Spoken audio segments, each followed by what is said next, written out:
were many at the community level.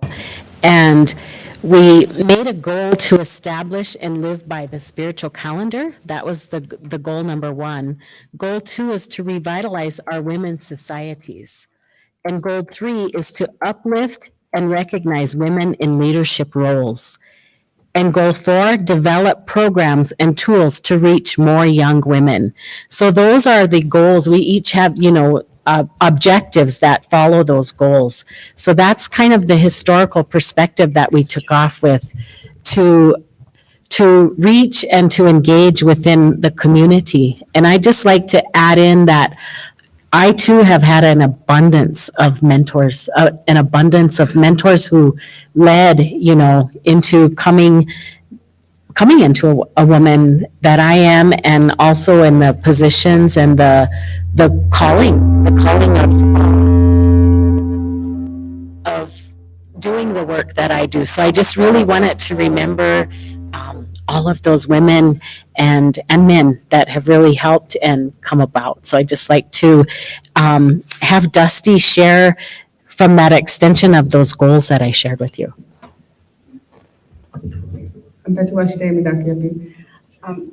I came on WHAM after it was established, but I spoke with Helene, who was one of the founders, Helene Gaddy from Generations Indigenous Ways, and the way that I remember from what she told me is that it spurred from the women's ethics meeting and then the mutual aid response, the Indigenous mutual aid response that was happening all over the country, but specifically in our Oglala community, Oglala Lakota community.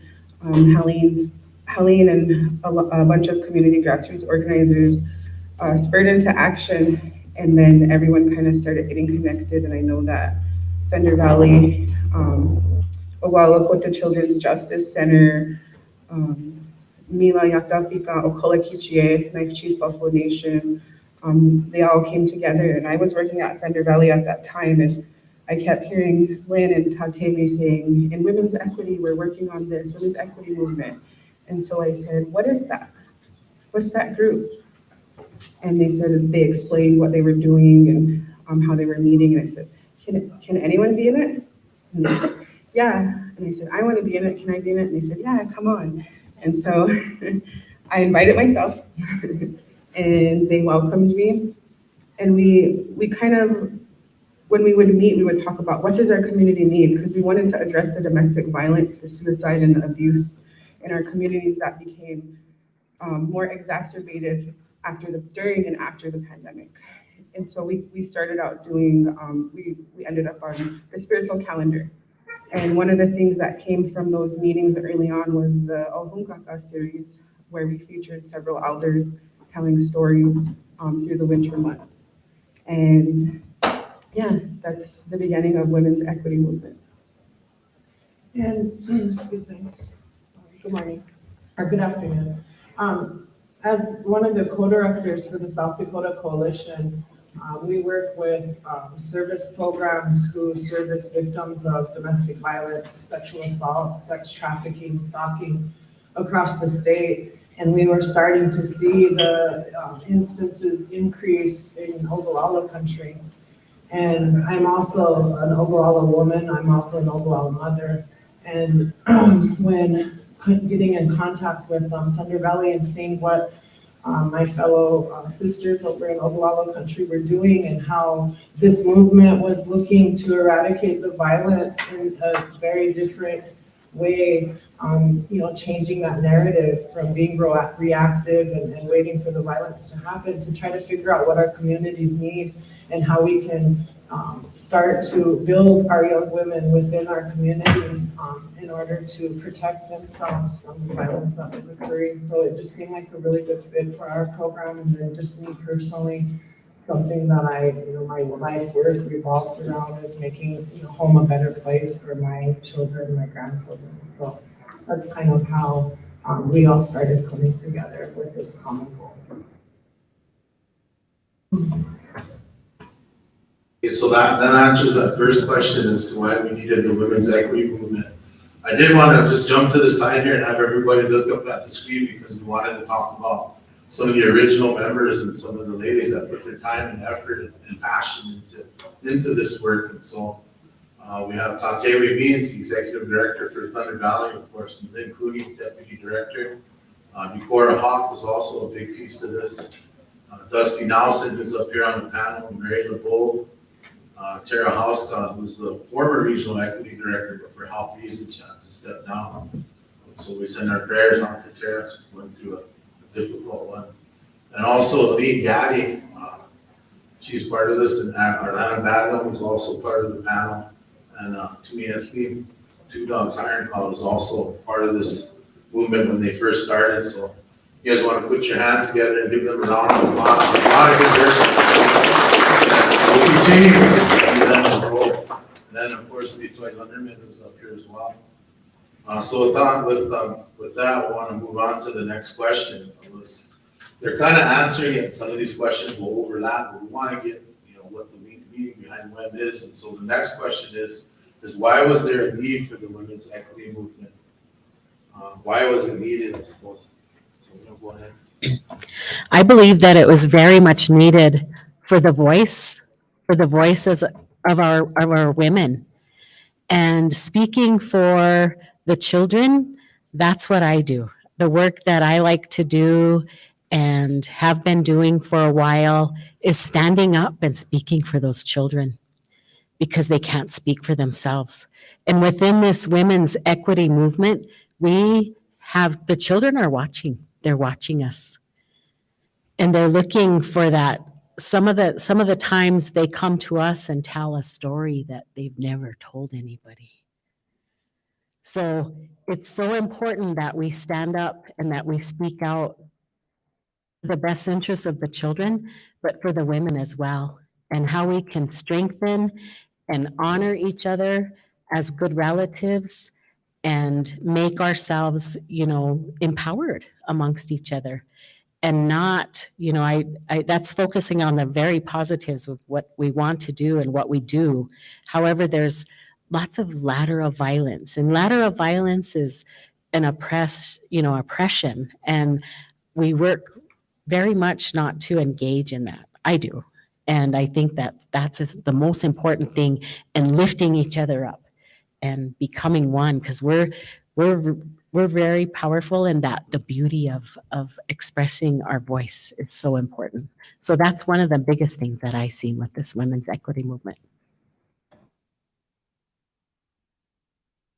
There's so many reasons that this group was needed. I don't know where to start, but one of the things that I want to talk about is what Arlana mentioned, Mashki Arlana, the lateral violence. And a lot of the times it can be reduced to mean girl culture.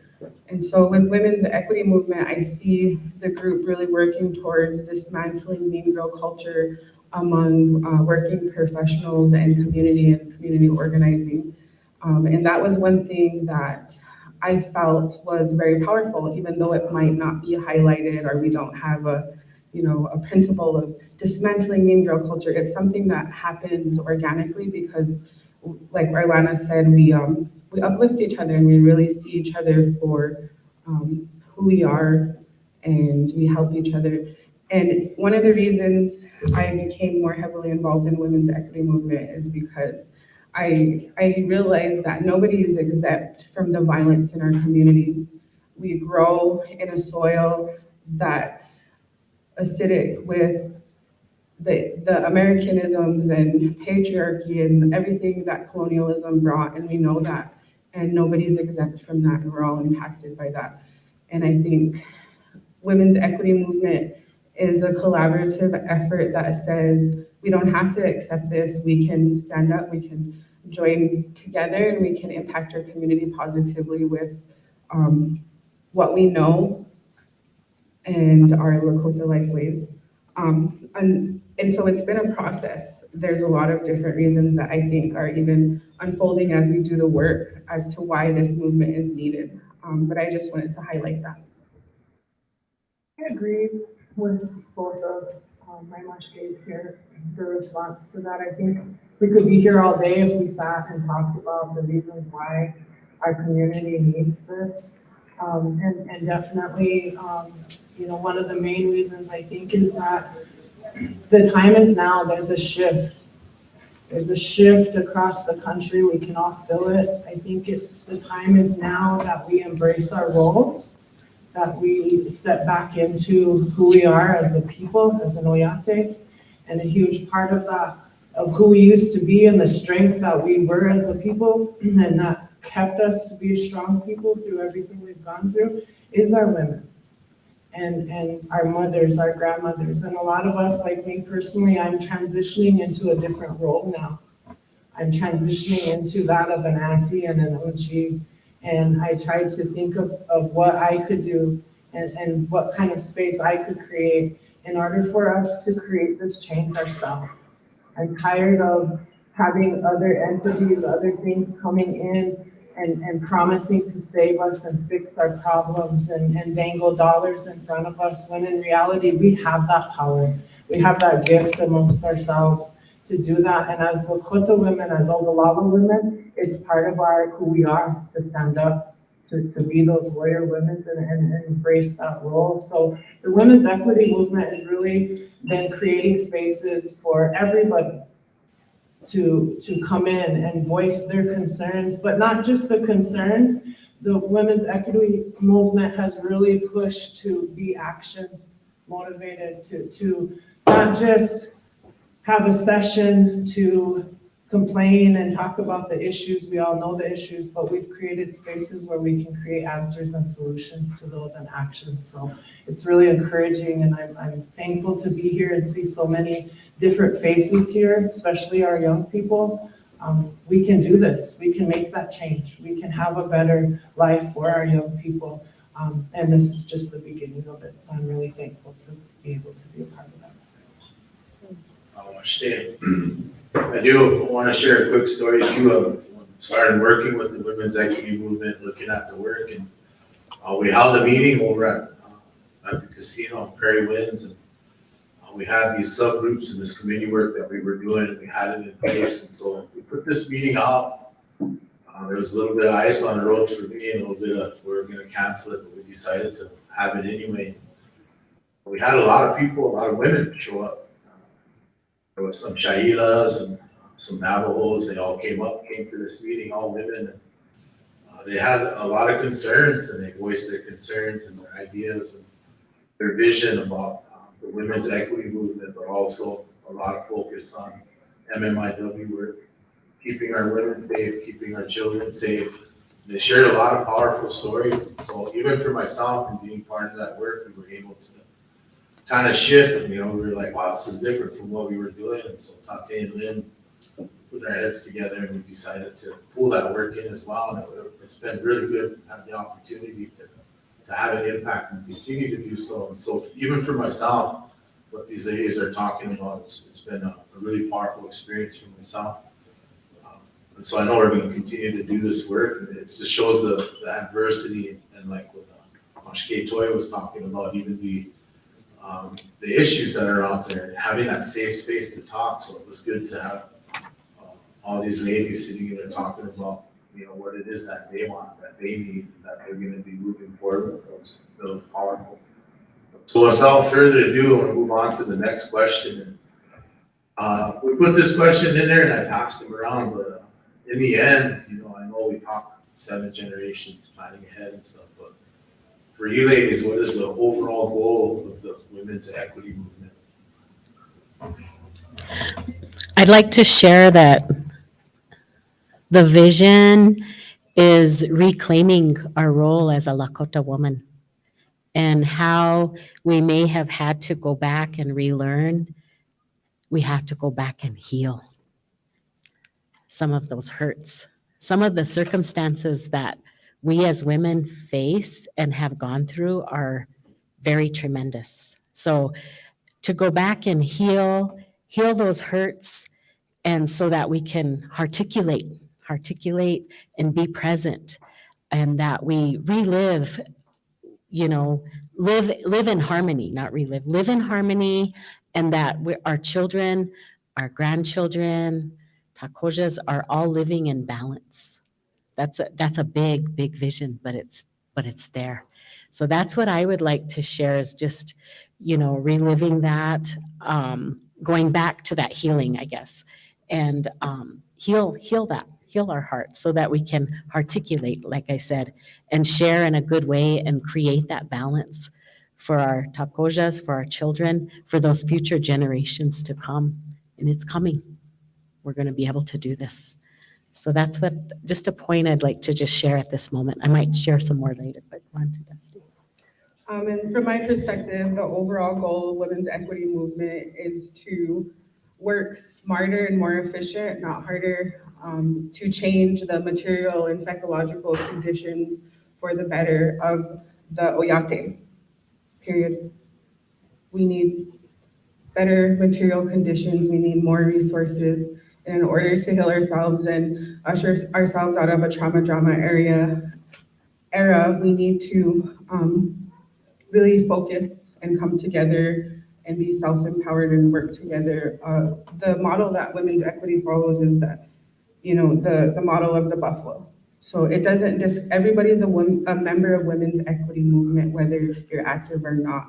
The men support on the periphery and the children are in the middle, so.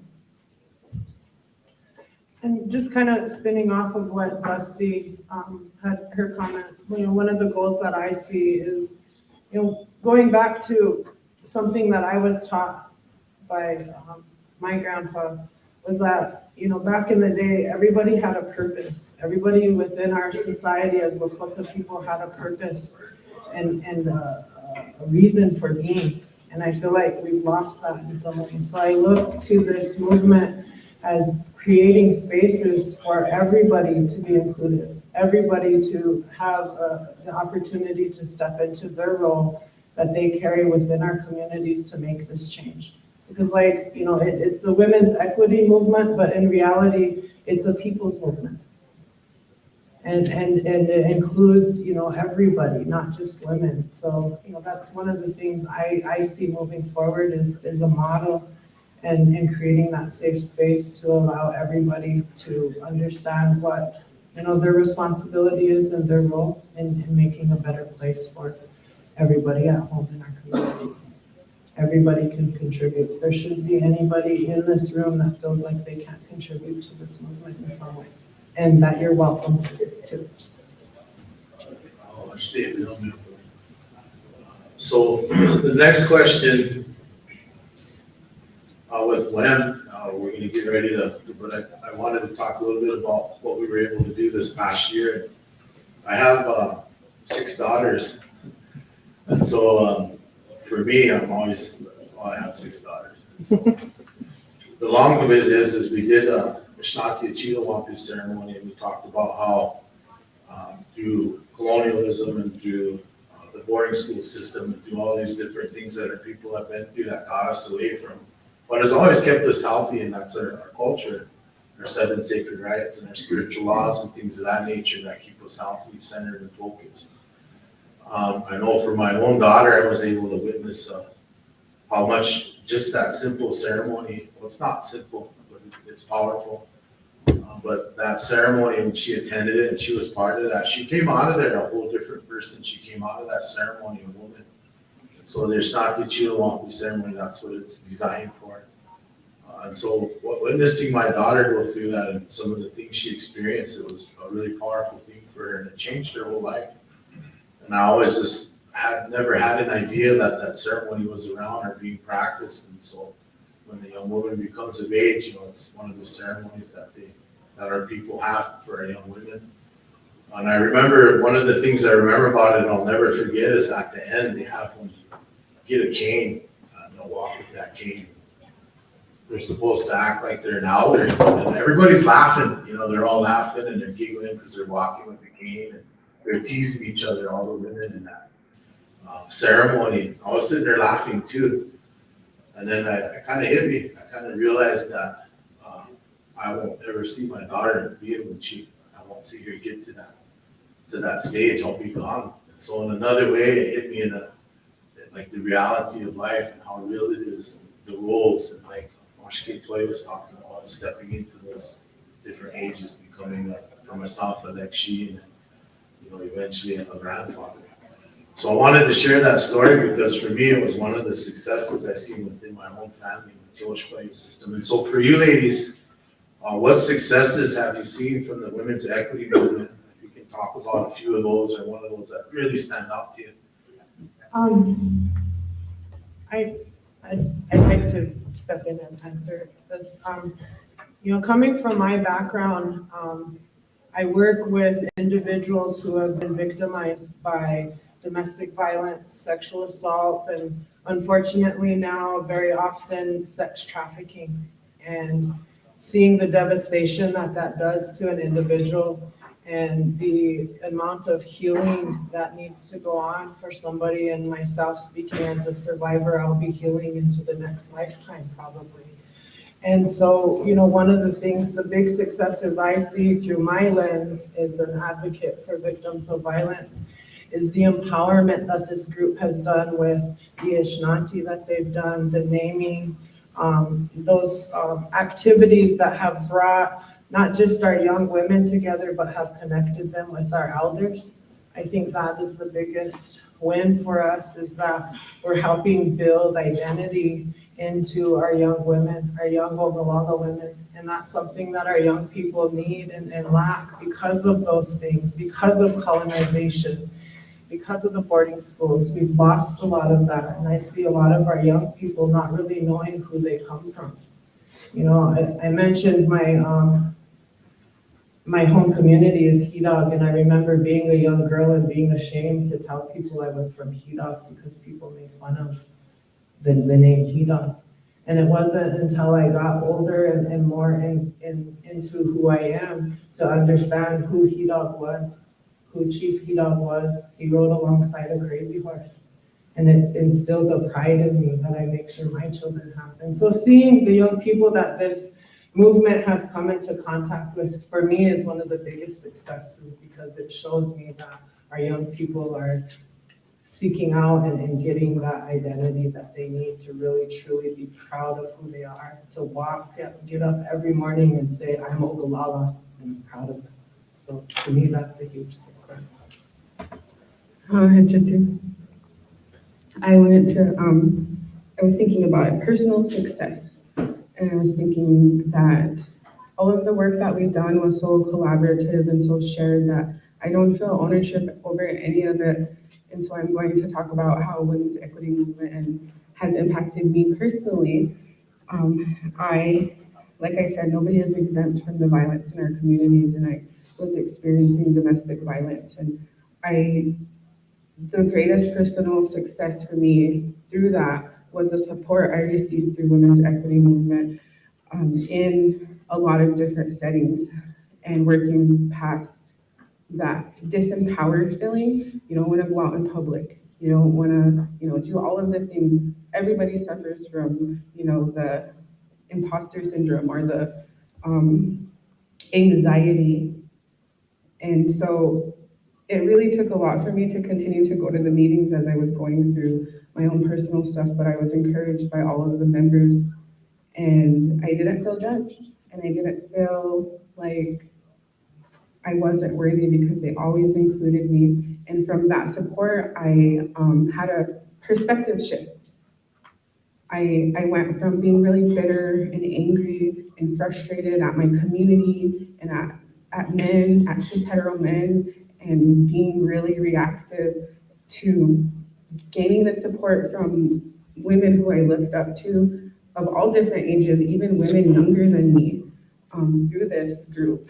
And I realized that it's all of us, we're all suffering together. And so it's the model of the buffalo. I was like, it's the model of the buffalo. If we just have women's equity movement and it's just only the women doing things, that's the same. So we have to shift our perspective. Yes, we are the backbone of the nation. We're powerful, we're beautiful, we're strong, and we love each other and we support each other. But we need to also support the men, and protect the children, just like the buffalo do. Thank you for being courageous, Dusty, and sharing that. I too would like to echo the compassion that the group has really collectively given to all of us women and then to the outer, the community as well, and bringing them inward. So I just really want to mention that compassion, the empowerment that Moshke Litoy shared as well. I think that us as women deal with such phenomenal circumstances in our life-changing circumstances. And to keep going, we have to have that support. We have to have that non-judgmental empowerment to keep going.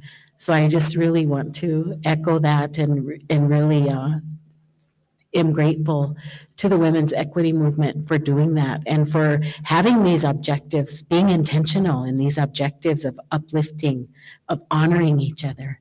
And I really see that, and I think that that's what's going to carry a lot of us women to continue to be that strength within our nation, and to create a healthy balance, with the men, with all other cultures, and with our life ways. Just really, the other thing I wanted to bring in about the life ways is that during this time of the inception of the women's equity movement, the pandemic came about. And I seen something that I had never seen before. And I am so thankful for the teachings that like Rick and Ethleen has shared with us, that we weren't, a lot of people wouldn't have been able to get those teachings, to saturate those teachings, if it hadn't have been from, for the internet, for Zoom, and there were many other teachings involved with Ed Starr, with, a lot of Madonna Thunderhawk.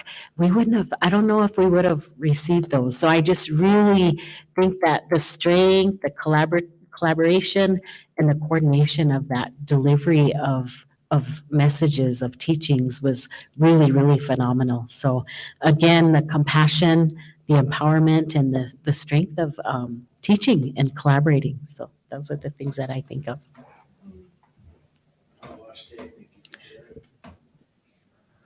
So with that, just even some of the successes that we've had with WIM since I've been a part of it, I've been able to see is we did follow the spiritual calendar, and so that's really impressive just within itself. We were able to harvest chinchasha, we were able to do a buffalo kill, and actually, butcher the meat and get it out to people so they have fresh organic tatankas. It's pretty good. Also the times for prayer and the perfect times to harvest different medicines. And so that's been a real eye opener for me, and that's part of the spiritual calendar and the work that WIM has as its for.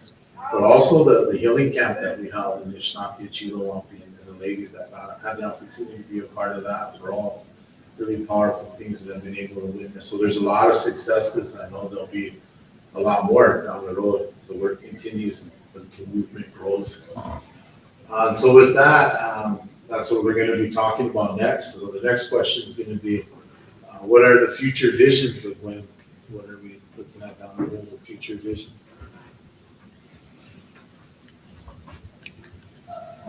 I maybe can share a little bit about the future visions is, again, reclaiming our role as women, re-educating when necessary, and just really taking the time to relearn things if we need to heal and to grow. I think those are some really necessary points going forward. There's really a lot to share here, to strengthen and, get in that diverse way of thought, and with this media summit, I was like, wow, what an opportunity to share and to grow our network, not only as women, but with other, cultures, with other ways of life too. We're just really looking at becoming, strong, steadfast with our own way of life here, and really expanding and growing and learning other diverse ways as well. I know there's international women's groups that we could really, really learn from and engage in conversations and teachings. So just really looking at that. Yes, to everything Mashke Arlana said, and the goals and objectives of We Are Wakambi, I believe. There's 5 goals, and in the strategic plan, I believe we would like to have more community gatherings and get more people involved with those goals. And just really grow the movement, get people involved, especially young women who are here, and just continue to learn how to be responsible relatives in context. I think the healing doesn't happen when it's isolated. It happens when we're together in multi-generational settings, and learning in context. So I think that's what we'll continue to do. And Um, for me, when we look at us as Native women, as Lakota women, and even more so as Oglala women, when we look at our numbers and what I see in my line of work, statistically speaking, us Native women are the most victimized population in this country. We have rates of violence that are beyond comprehension of the things that have occurred to us. You know, just off the top of my head, 1 in 3 of us Native women will be sexually assaulted in our lifetime. As a responding sexual assault advocate, I honestly think it's 2 in 3. And you look around at us sitting here in this room and how many Native women are in here, and just that one statistic alone scares me. You know, my brother here's the father of 6 sisters. I have 2 daughters and stepdaughters. You know, those, so, you know, when you're thinking about what brought us all here, you know, shifting the media, the narrative, I feel like one of the things I see WEM doing is shifting our own narrative, shifting the way we're portrayed as women, as Native women, as Lakota women, and taking that stand to say we're not going to be that statistic anymore. We're not going to be defined by all of this that happened to us, that we're going to step up and we're going to embrace our own power and we're going to make the change that needs to be made for us, for our daughter, for our baby. So I see this as just a small tool that hopefully we pave the way, that we set a model for others, so that other Native women across Turtle Island can have the same feeling of empowerment and strength that I have sitting here speaking on this. I want to sprinkle that amongst all of these young ladies here that are sitting here. You know, I see that as a goal and happening here in the very near future. I'm very encouraged by it. So the next question on here is what Mashke Toy was already talking about, because the media summit is about shifting the narrative. It is about telling our story in the way that it needs to be told from our people's aspect. And Toy kind of touched on that a little bit. And so moving into the next question, I know among our women, Indigenous-wise, nationwide on Turtle Island, there are a lot of stories. We heard Sarah talk this morning, and she showed what she does and what she's been accomplishing. And so there is a huge movement for Indigenous women to rise up, to take those roles and talk about the different things we're doing here. And that's shifting the narrative. There are thousands of stories out there, and that's good.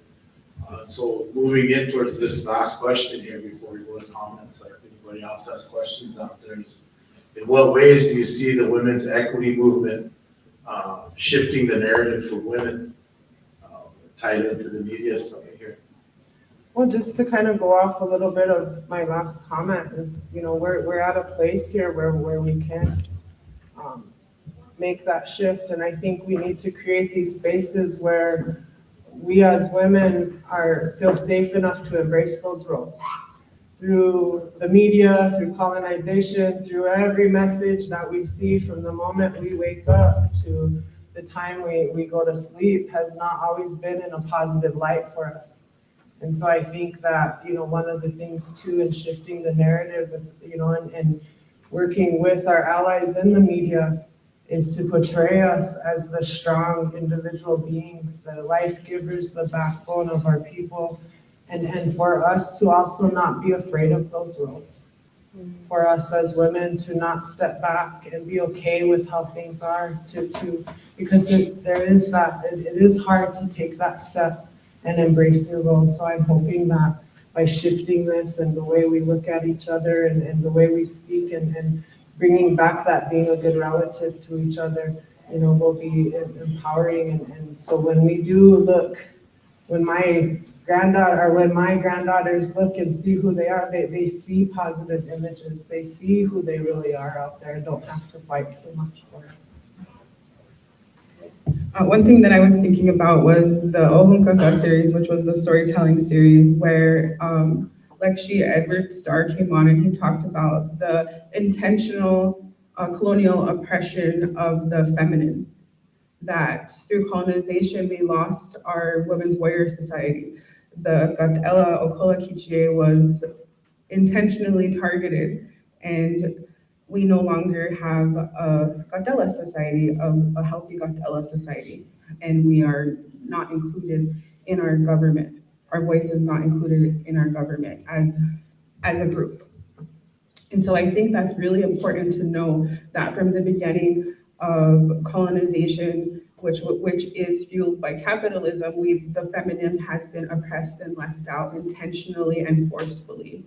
And so women's equity movement is an attempt to uplift women's voices so that we can be heard, not just to have awareness of what we're going through, of how we've been oppressed or how we experience violence throughout our lives, but to celebrate each other and to, like Mushki Arlana said, to have collective healing and to really become the people that we're supposed to be the Lakota people that we saw ourselves when we were spirits in the stars and we saw ourselves on this earth, to fulfill our paths, to be the people that we need to be, to create this reclamation culture of Indigenous people. We have to have access to certain things, and I think that women's equity movement can be and is a catalyst for women to tell their stories, to feel uplifted and to be seen, not just heard, but to be seen.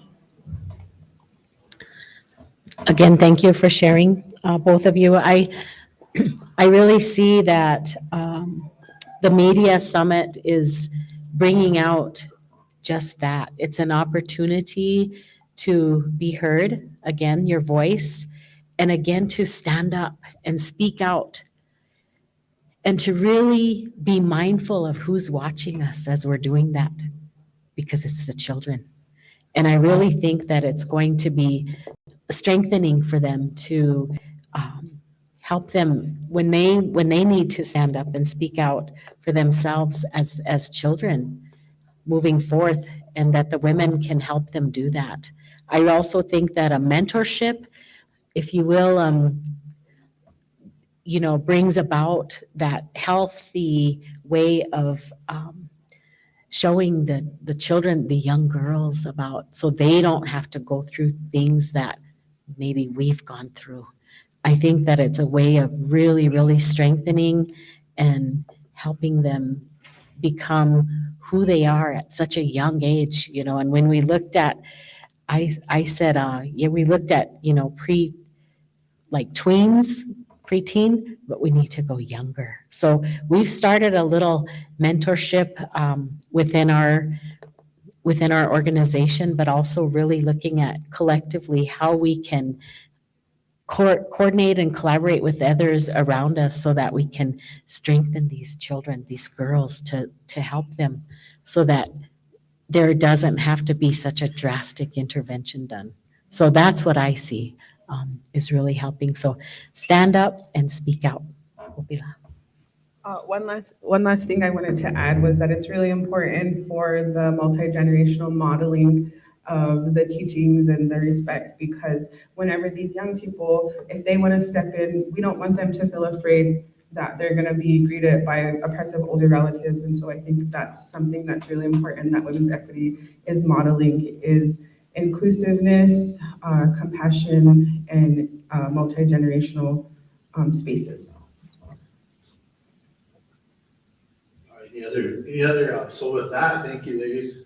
We appreciate it. That's the women's equity movement.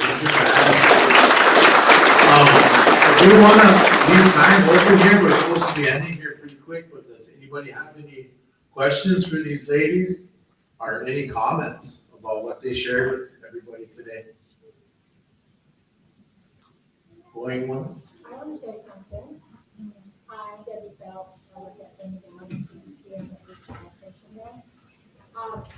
Just listening to the ladies, I come from a big family. I have six sisters. So, with the women group, how you guys meet and everything and talk about things. And, I know of it because I am coach's supervisor.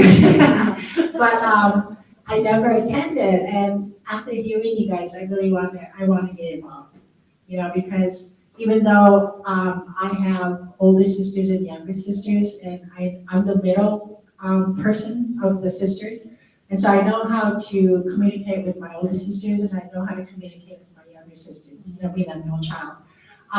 But I really feel like, so I have that, and because I know what the women equity is about, but I always felt like I didn't need to get involved because I have a support system and everything. But after listening to you guys, I feel like I should get involved because I could help maybe a young person, a young girl on the reservation that may need help.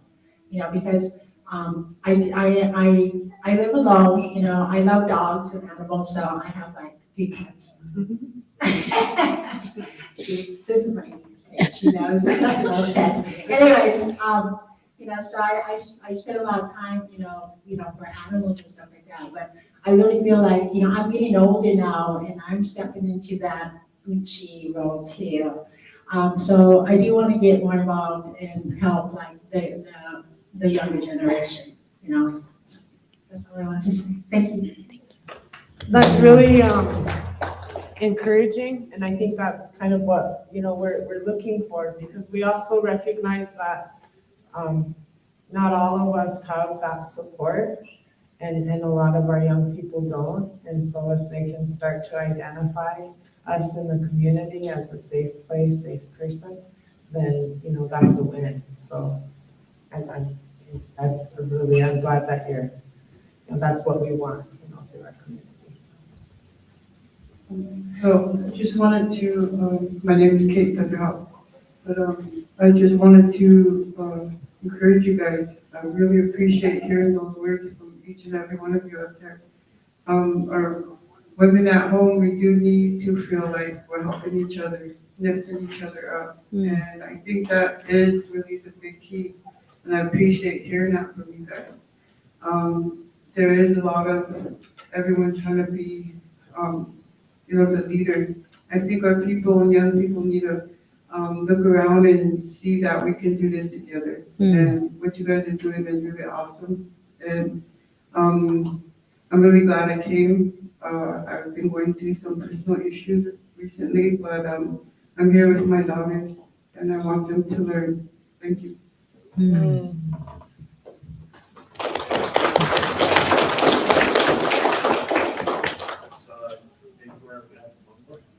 I do want to point out to you guys while I'm strutting over there and squeezing in out of chairs. On the table, there's some QR codes with your phone.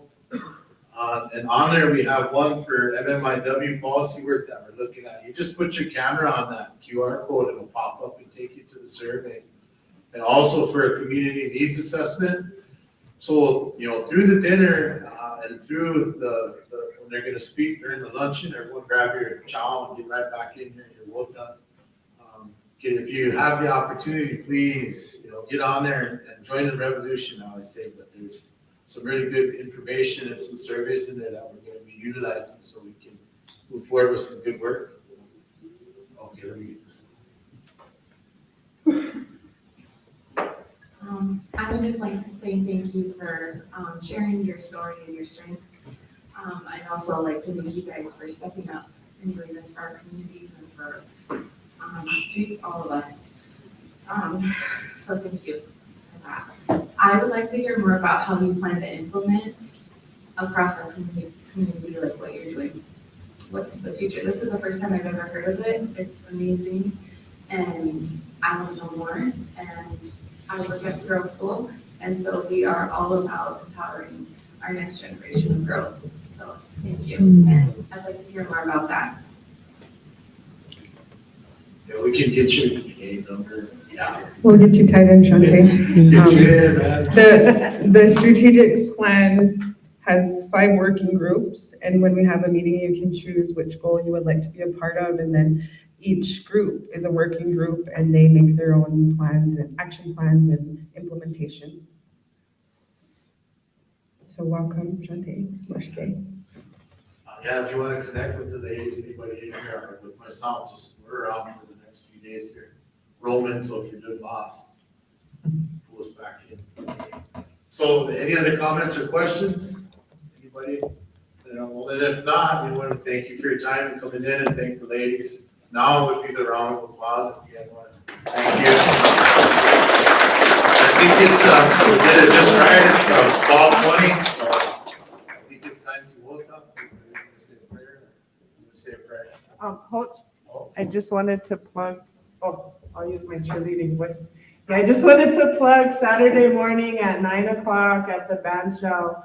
The Native Women's Society of the Great Plains, who I'm also a collaborative partner with, is having a domestic violence awareness walk. So it begins at 9 o'clock in the morning. So I really encourage you, if you have time Saturday, you come and join us to bring some awareness to that issue. October is Domestic Violence Awareness Month.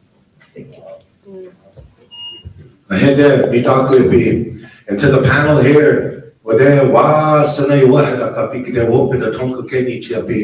how about another round of applause for our panel here, the Women's Equity Movement?